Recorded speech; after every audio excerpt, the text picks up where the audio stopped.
Welcome back to the David Pakman Show. Welcome to the bonus show. There was a surfboard that washed up on a beach in Tijuana.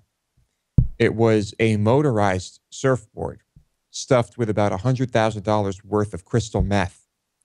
And I guess some beachgoers alerted the police to it.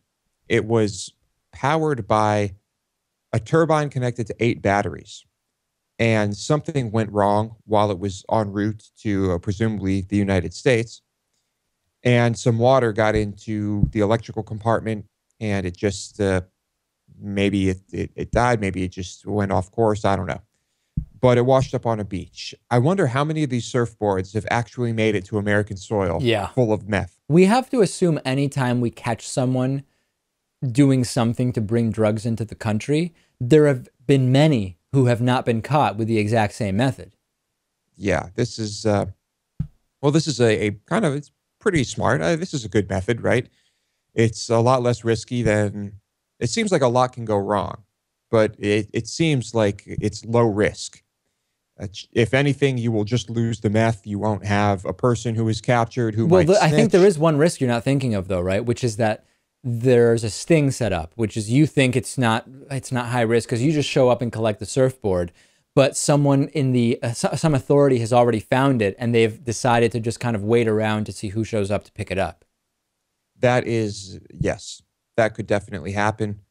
And I suppose if you are the person who goes to pick up that surfboard, you could say, oh, I was just going to bring this to the police. But I don't know. Guess it depends on the situation. Certainly, once you pick it up, you seem to be in possession of quite a bit of meth. But it is, I love to discuss these new methods of drug smuggling. Much cheaper than the submarine. Much, much cheaper. Yeah, the submarine was complex. And then if you lose a submarine, it's much more expensive than losing a surfboard. Yes. So cheers to whoever created this method. I think it's brilliant. And, well, what else is there to say about it? Smuggling drugs in a motorized surfboard. Now, if a shark were to come by and take a chunk out of this, that would be one messed up shark, wouldn't it? Yes, it would. I don't know if you can just eat crystal meth and if it will react in the same way that when you smoke it or whatever. But yeah, watch out, sharks. If you are a shark and you are listening to this, just to try to avoid the surfboards as they might be full of things you don't want to eat. We actually got 2 donations from sharks and 1 from a sea lion for the Indiegogo campaign. That is great news. Thank you. This statement from the CDC has gone completely viral. And I think that it's a strange one. Let me tell you what they said. They said that it is not chlorine that causes your red eyes when you are swimming in a pool. It is urine that has the urine that binds with the chlorine. So great. I don't know if I were just to take a handful of chlorinated water and throw it in your eyes. If, let's just say somehow we knew it was urine free. It would not make your eyes red. That is what the CDC is saying. They are also saying that in pretty much every pool seems to be full of urine, is what they're saying. Even like a home pool where only a few people swim? I guess not, but certainly those public pools are full of urine. You remember, we used to go to the YMCA pool, which was probably at least 50% urine. I mean, there were a lot of red eyes there, right? I don't remember specifically the red eyes, but I mean, it was certainly a normal chlorinated pool. It smelled like chlorine, and so did you afterwards, unless you showered. But knowing this, and knowing the pool and the people who are in that pool, I think I would feel pretty comfortable saying that, well, it doesn't make me comfortable. I'm confident that urine probably went into my eyes, and there's a good chance that someone's urine was probably also in my mouth. I mean, that's pretty safe to assume, right? Statistically speaking, to some degree, you're probably right. Yes. And that was one disgusting pool. But anyway, this is from the CDC. I guess I have no reason not to believe them. If your eyes are red after swimming in the pool, it is most likely because of urine. So it's not pleasant. It's not something we want to hear, but that's that. The chlorine is another matter entirely. There are many people who avoid chlorine because they say that it's terrible for you. I'm sure it's not good for you. And I doubt it's neutral. But what are your thoughts on just swimming in chlorinated bodies of water in general? I don't know. I mean, I don't know that much about the specifics of the chlorine element. The pools I go to are usually either at like a hotel when I go somewhere and I just go to the pool at a hotel, or at I have a few friends who have pools and that's where I would go. But I don't really go to what are, I guess, traditionally called public pools. I don't even really know where any are, to be perfectly honest, other than like YMCA's or something like that. And I don't have a Y membership, so that's kind of out. So yeah, I don't know. I mean, I guess most like a hotel pool would also be chlorinated, right? Of course. Yeah. I think across the board, pretty much there's no alternative that I know of that is being used, a chlorine alternative. What would it be? I suppose salt, right? I mean, maybe, I don't know, maybe if you had a really salty pool, it might prevent things from growing in it, but... And saltwater pools are becoming a thing now. Are they? Yeah. Really? Huh. Well, is covering your skin in salt water good for your skin? Seems like that might not be the best. Probably better than chlorine. Yeah, it's certainly good for like your cuts and stuff. It helps healing. Doesn't feel too good on those cuts, though, does it? No, probably not. Not at all. Facebook and Google are using neural networks to create art, basically using computers. Some people would say AI, but I wouldn't go that far, to create artistic images. And some of the results I find to be aesthetically pleasing. They're kind of wacky. They just look like they were computer generated. I don't know how to say it, but how would you describe some of these with the patterns and the way they are just laid out? I mean, it looks like a computer did it, right? It does. It doesn't look like human created art. So there's definitely a difference. Now, that doesn't mean that the stuff that's pictured here, and you can Google this very easily and see the images, it's still pretty compelling stuff, right? Like, I'm interested in looking at it. It's very cool. The sky is very interesting, but it is not really what I would consider artistic in the same way that the Mona Lisa or a painting is artistic.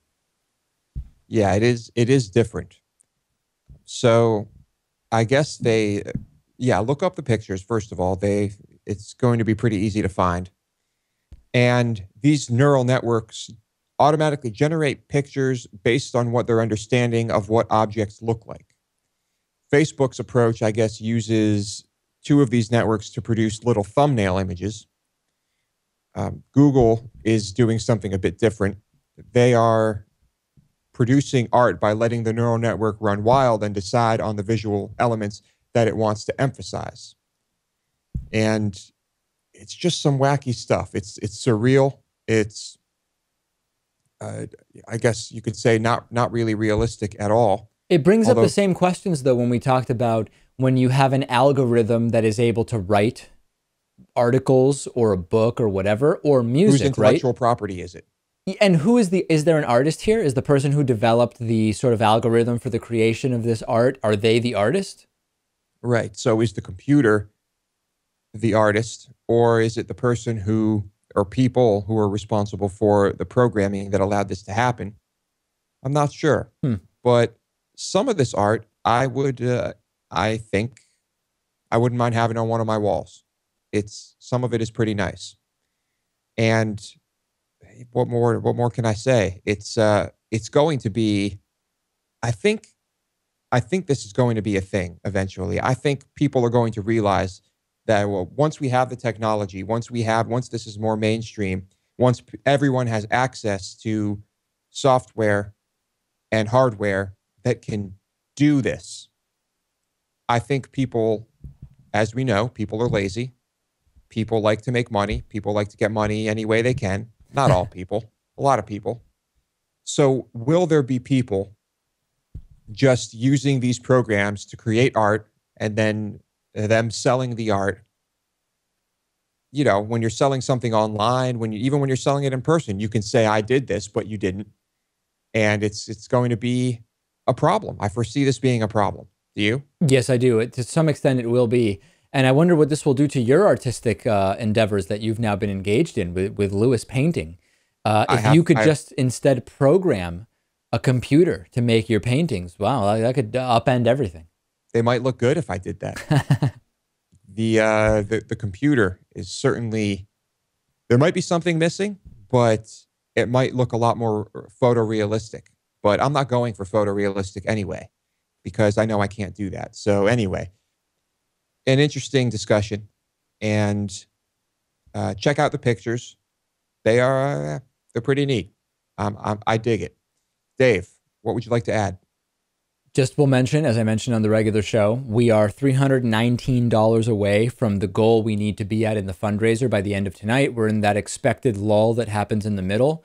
So I cannot stress this enough. If you are thinking about making a contribution, particularly a sizable one, this would be a really good time to do it, because we have to keep the momentum going. And, we've talked before about, if we don't complete the fundraiser, can we still do everything we want to do? The answer is very, very clearly no. We have a list of different things we want to do. And if we don't complete the fundraiser, we can only do some of them. We will not be able to do everything. So it is just so important. This really feels like the biggest step for the show. All the other steps have been huge at the time.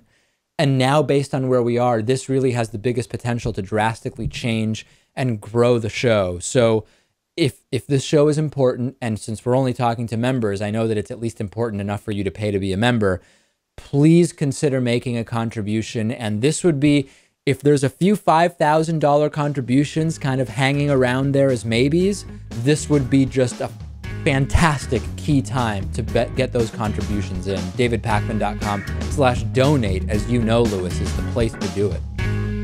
All right. We will see y'all tomorrow.